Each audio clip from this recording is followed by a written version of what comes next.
Welcome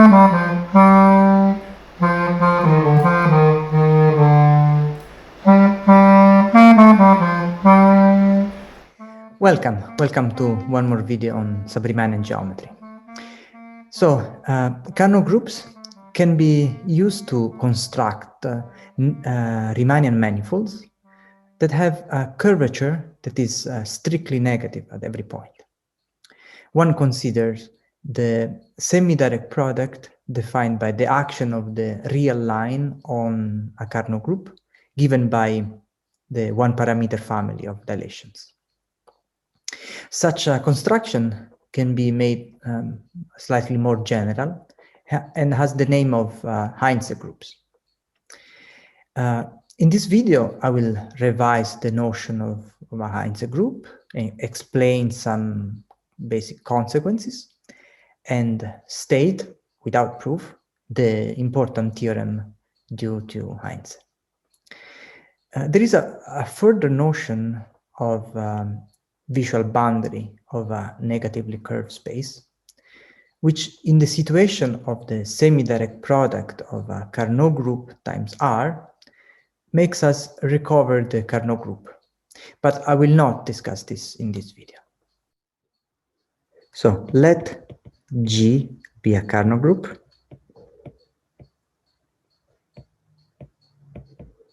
with dilations delta lambda or factor lambda. So what we have is that the map that associates to every real number lambda, the map delta lambda, this gives an action of R on the group G, an action by homomorphisms. And because of this, one can perform the semidirect product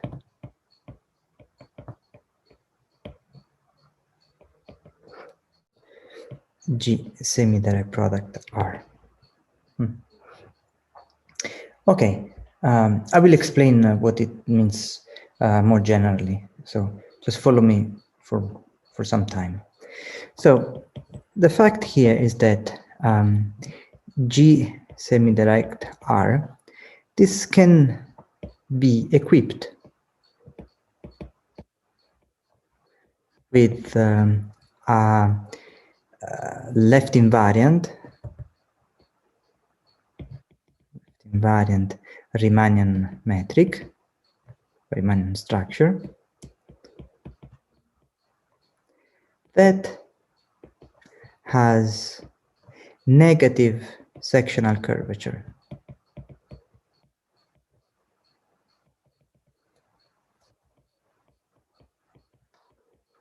And since it's left invariant, means that the sectional curvature has a maximum, and this maximum is strictly less than 0. And whenever you have a negatively curved space, you can associate a visual boundary, and in this case, you will obtain back the group G in some canonical way. So whenever one has a negatively curved space, one can associate what's called visual boundary.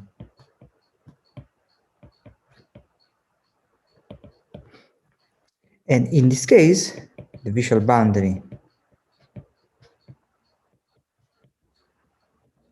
of G semidirect product with R will be canonically identifiable with G. Okay. Now, what I want to do next is explain you in a bigger generality this statement here. Okay. So indeed, this construction Carnot semidirect product with R sits in between important classes of examples as follows.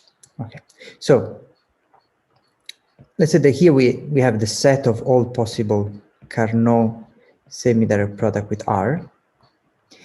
Now, these spaces are inside a bigger class, which is called the class of Heintze groups.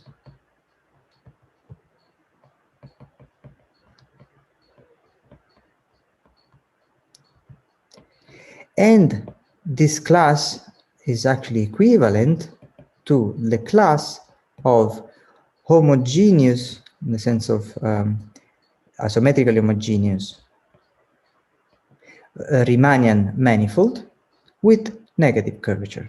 So negatively curved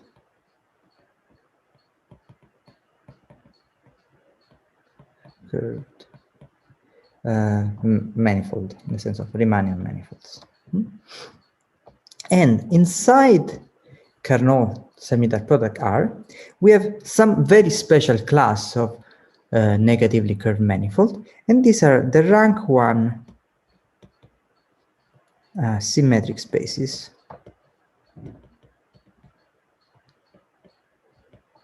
To be precise, I have to say of non-compact type.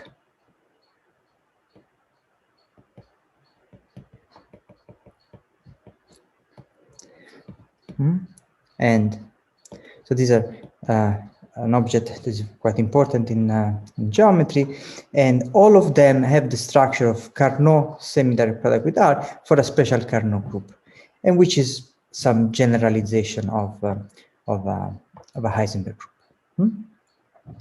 And what is important of these Heintze groups is that it includes all this construction, but they're also semidirect products.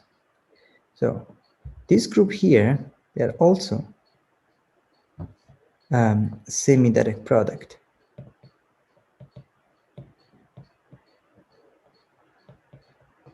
G semidirect product with R with respect to some action of R on the G.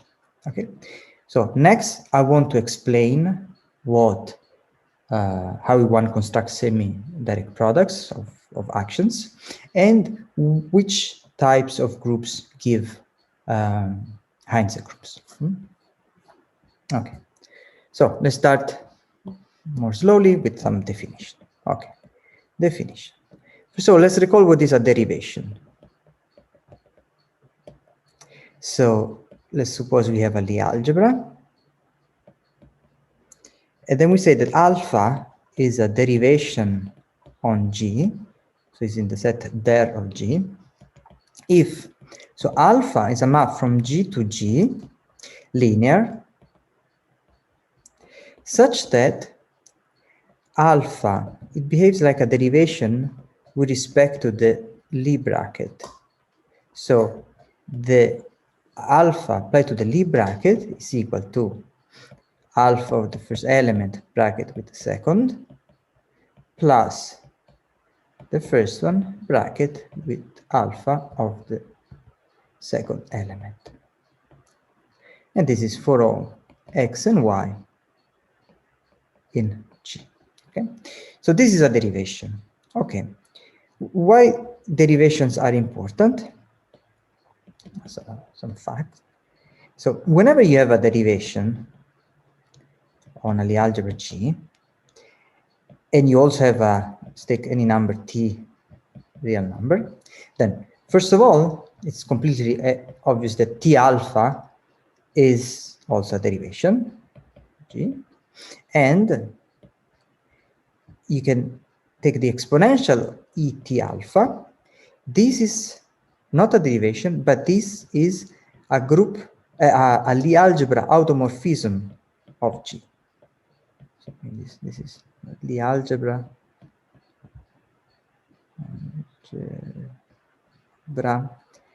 invertible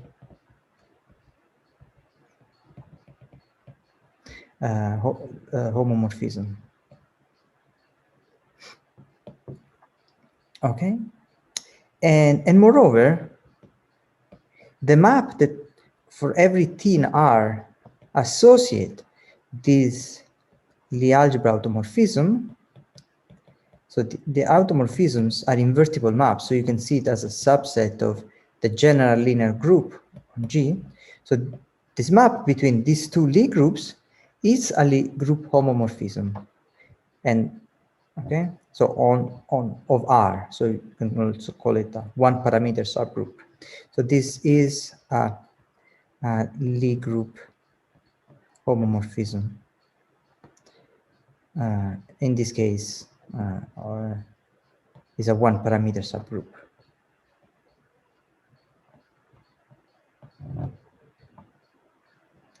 So this to say, derivations are the differential of the one-parameter subgroups inside the space of Lie algebra automorphisms.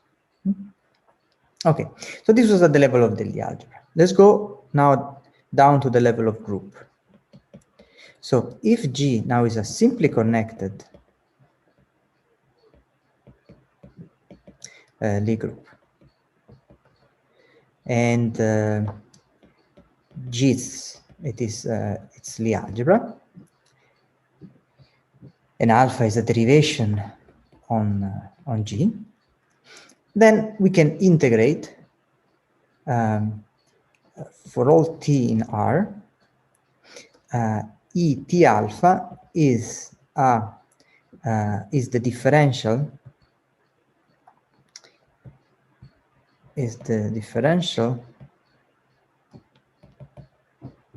of a unique Lie group homomorphism, actually automorphism. Let's call it phi t alpha. Now we call the map to every real number t associate phi t alpha in the space of automorphisms of G. We call it the action of alpha on G. Okay, so every derivation acts on the Lie group associated to the Lie algebra on which the derivation is defined. Okay, now we are ready to define the semidirect product. So suppose you have a derivation, the algebra, and we associate the actually two things. So first is the semidirect product of Lie algebras. So semidirect product G semidirect product with R, and below the symbol of semidirect product we put the symbol alpha to remember that this is created using the derivation alpha. And so this set wise is the Cartesian product of G times R, and it's a Lie algebra. So it's also a Cartesian product with respect to the vector space structure, but the Lie algebra structure is the following. So you have elements x s bracket with y t, which is equal to, okay, now what? I'll write the formula, but what one should think of is the following. So the element s should think of s times alpha. So S alpha, so what is the bracket between S and X, or let's say Y? What will be the bracket between these two elements? What should think of S alpha bracket with Y, and this is just alpha applied to Y. So this is equal S alpha Y. So let me put all these in quotations, right? So this is what we want. So let's go back to defining the bracket. So X and Y, just give the bracket XY. Then we have S applied to Y. So it's going to be, as we said before, this is plus S alpha of Y. Then, because of anticommutativity, we are going to have now T applied to X, but now the order is reversed. So we need a minus T alpha X. And now you notice that all of these are elements of G. So this will be the first element in the entry of this product. So parentheses, comma, and now what is in the second component? The second component is just the sum of these two numbers. So it's comma, S plus T. So this is the definition of the semi-direct product, or the Lie bracket of the semi-direct product induced by alpha. Okay, so one should check that this is indeed defined a Lie algebra structure. Now, instead, what about groups? So the semi-direct product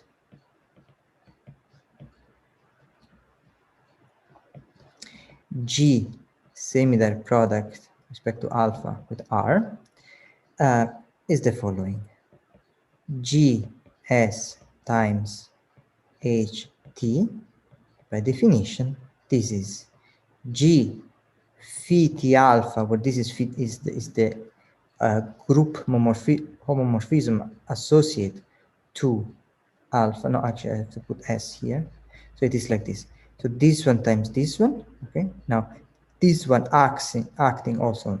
So sorry, is this one not times this element, but this element where first one acts with S. So S alpha is going to act on H, and then you multiply by G, and then second component is S plus T. Okay, so this is the definition of the a group structure on the Cartesian product G times R. Okay, now one should check that this is also a group structure, and fact is that the Lie algebra of G semidirect product R is indeed G semidirect product R.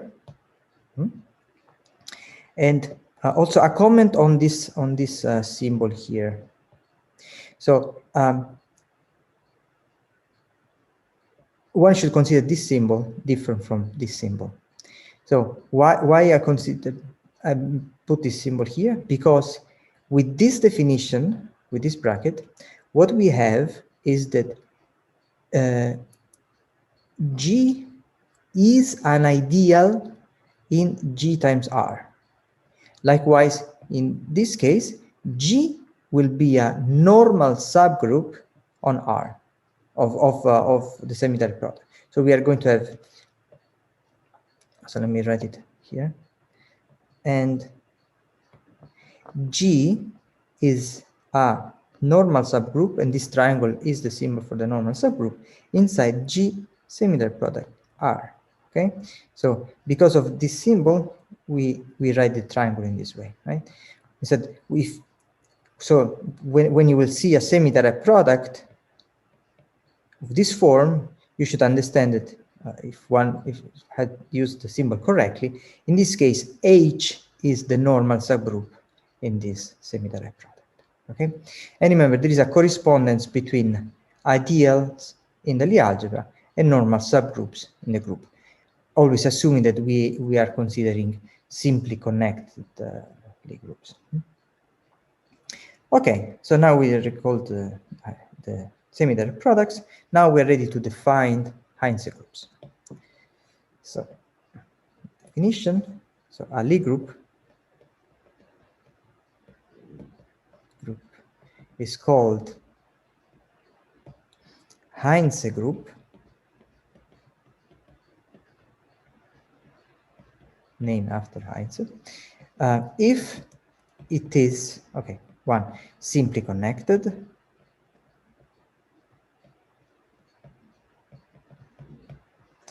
two, is of the form G semidirect product with respect to some alpha R for some alpha derivation of G, of the Lie algebra of the Lie group G. And there's one last condition that we will comment soon, and is that the eigenvalues of alpha have, so in alpha is a derivation, has its own eigenvalues, which could be real or complex, okay? So what we want is that the real part of these eigenvalues is strictly greater than 0, okay? Now, this will be a definition of Heintze group. Now, let's see what are the consequences of this this condition here. The consequences of 3.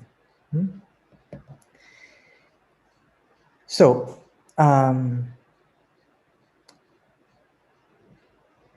let me, so 3 by definition, let me write it like this, that if you look at the space of eigenvalues, this is called the spectrum. So this is the spectrum, which is the set of eigenvalues. So this, by definition, the spectrum is inside and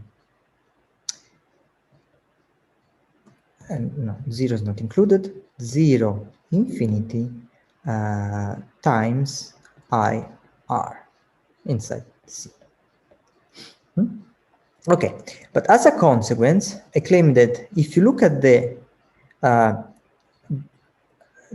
transformation e to the alpha, this has eigenvalues of norm greater than 1, has eigenvalues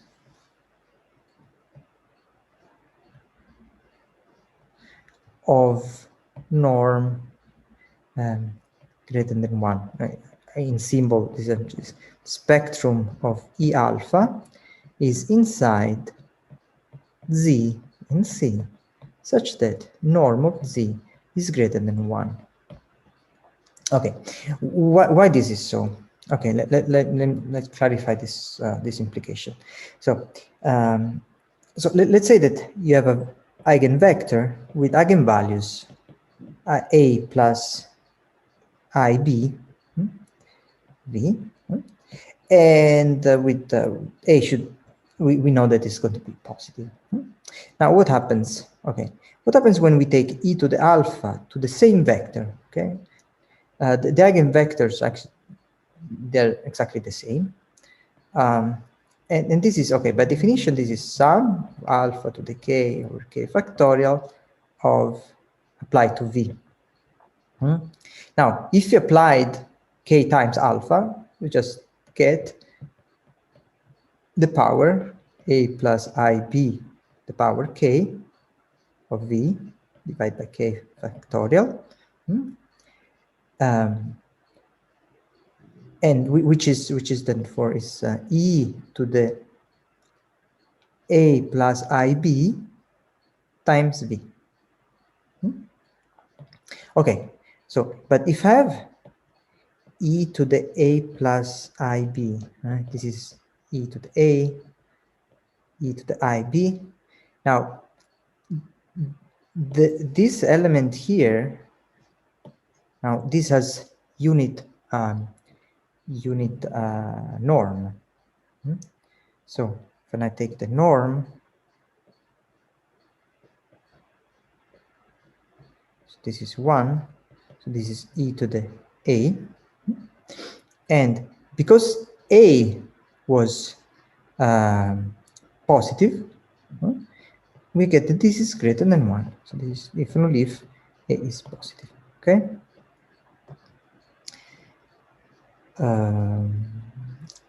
Okay, so e to the a here, I remove the norm because it's always positive number. Okay.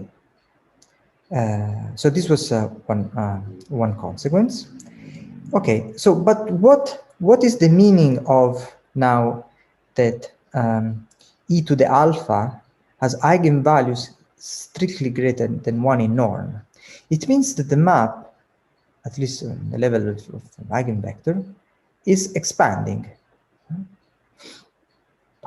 So hence, this third property implies that e to the alpha, and therefore also the the homomorphism associate, are expanding map.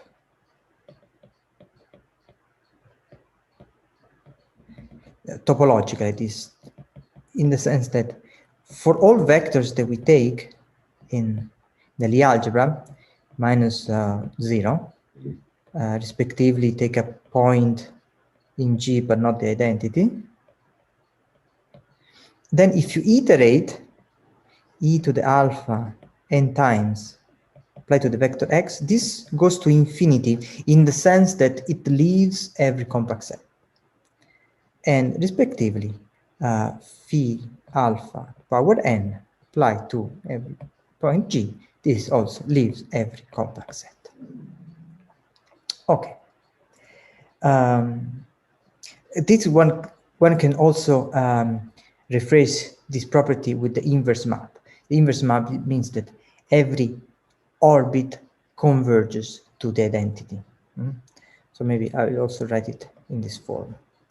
Having one such alpha, as in Heintze group, in the definition of the Heintze group,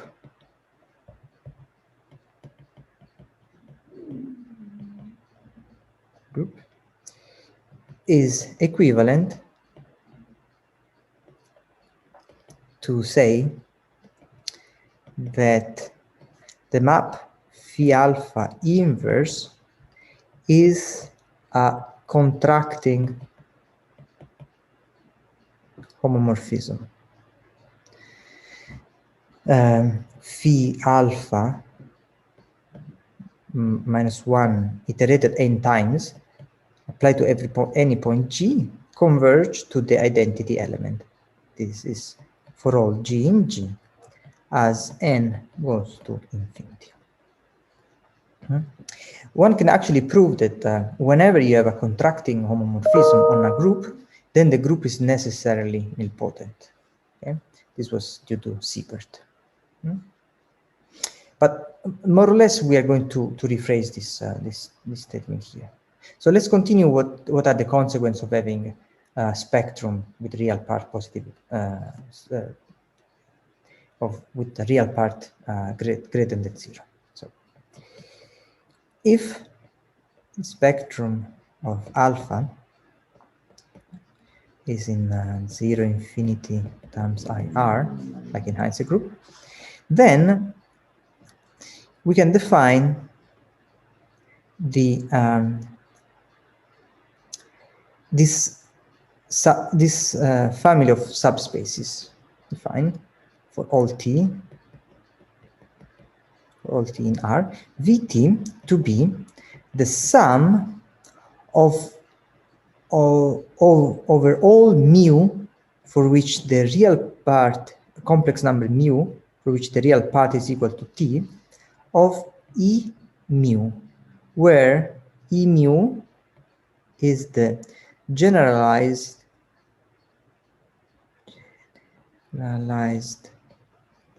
eigenspace of eigenvalue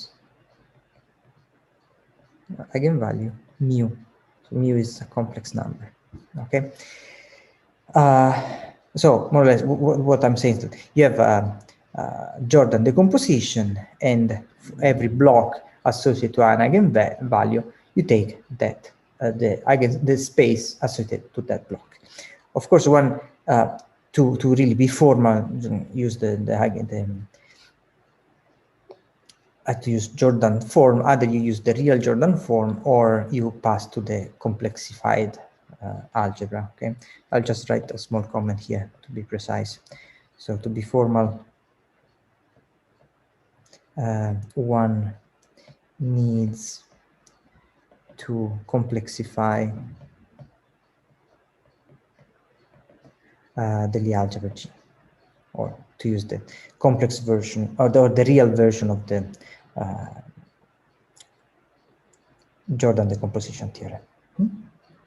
Okay, now a fact that is quite simple to check is that this family of subspaces Vt, so we have, okay, for all T we have a space, but of course, you know, since this is a subspace in direct sum, actually all but finitely many of these are going to be trivial. Okay, so you should think this as a really a finite collection of subspace, and all other are zero. This family of subspaces defines a grading.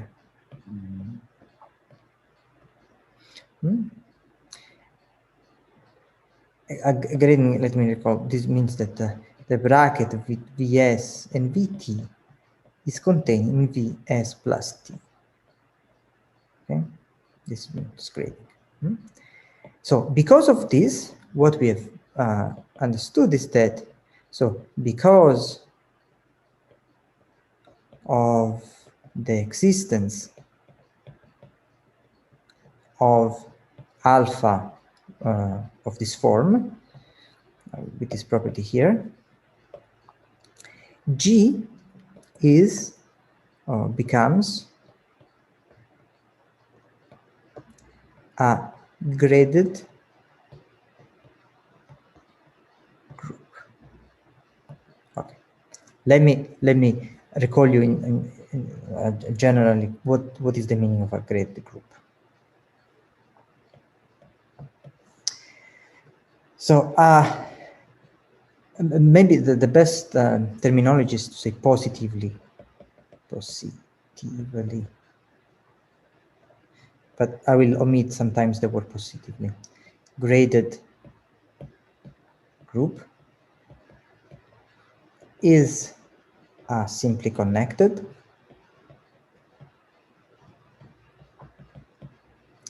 group, Lie group, let's call it G, together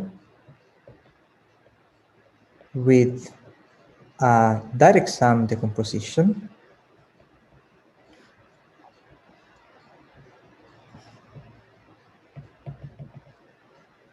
of its Lie algebra. In brief, its Lie algebra is graded. Admits a grading. So V, so T1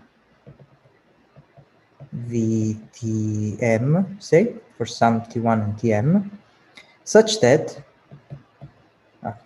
we have a grading. So Vi, Vj is containing Vi plus j, and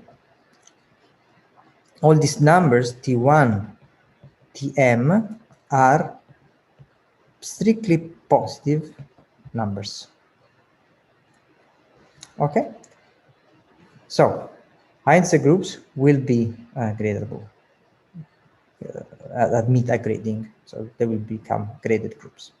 So, but please pay attention that, okay, a graded group is a group with a grading of the Lie algebra, but this is not all algebra can be admit a grading. Okay, so one should maybe use the terminology gradable group.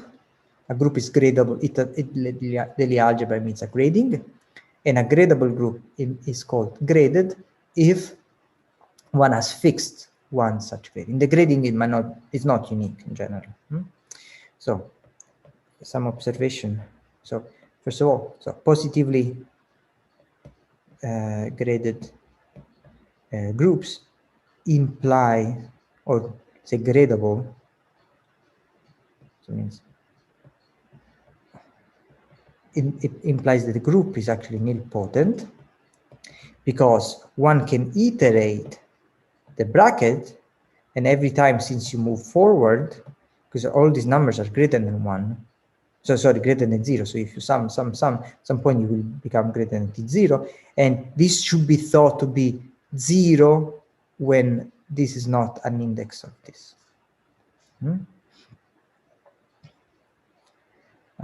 Maybe so one should think that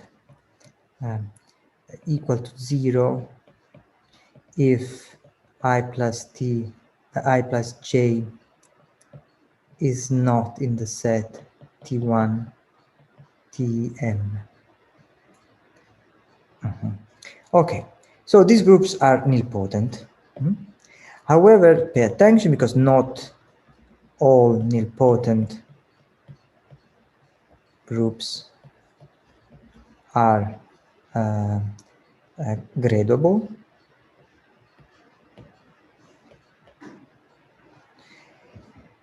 But let's keep remember that we have all this nice class of examples given by Carnot groups. And Carnot groups are special gradable groups. They're graded with the property that the first layer generates, least span generates. Okay. Let's see another consequence of being gradable. So if it is gradable, then, or maybe this if I graded, if it is graded, then we have dilations, the linear maps. We can define linear maps, delta lambda from, okay, let's define on the level of the group. So let's call it G. So these are the maps such that, these are homomorphisms, Lie group homomorphisms, such that the differential restricted to Vt is equal to lambda t, the identity on Vt. This is for all t in t for all t that for which we have a grading, for all, let's call them degree, for all the degree t, and for all lambda in R. This is very similar to the case of Carnot groups. Okay, actually what one shows that this map defined like this, the linear map defined like this, is a Lie algebra homomorphism, and therefore there exists a unique Lie group homomorphism. Okay, and this map here, so it becomes is a Lie group homomorphism. Okay. Actually, here we can also think of these maps as the one parameter family of automorphisms associated to derivation. So actually, we really have a derivation. So actually, alpha from G to G, such that one defines alpha t equal to t times v, sorry, alpha v t v for all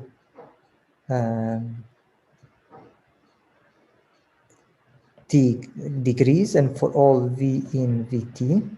One defines this map. This map is a derivation.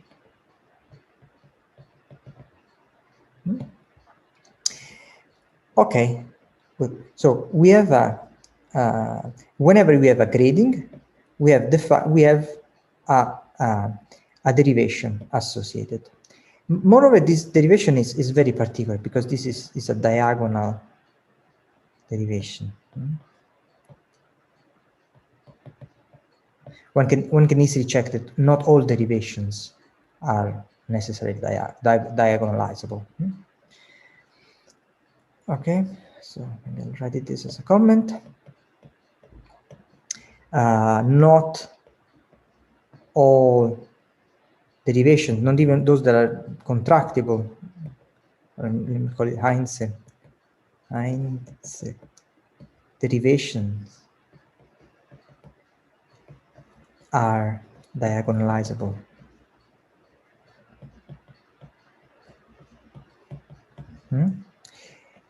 And so in rough words, what one should really think that a derivation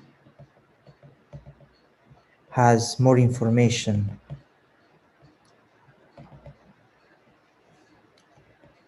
than a grading. Namely, we observed that a derivation, or a Heintze derivation, defines a grading, but in this grading, the out of the diagonal part of alpha is lost, and we cannot get back the information of that, right? Okay. Okay. So now we can get to the final point, and which is actually why these groups are called Heintze groups. Now we are ready to state this important theorem of Heintze.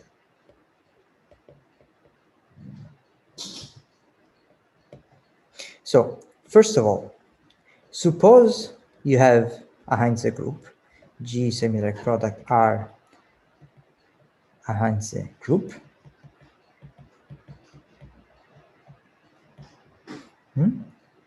Then one can construct a Riemannian structure, a Riemannian metric on this group that has sectional curvature strictly less than 0. And because, of course, the Riemannian structure is assumed to be left invariant Riemannian structure on the group. And because of its left invariance, therefore it's homogeneous, and it makes a minimum, so one can really show that there is less than some delta, which is less than 0.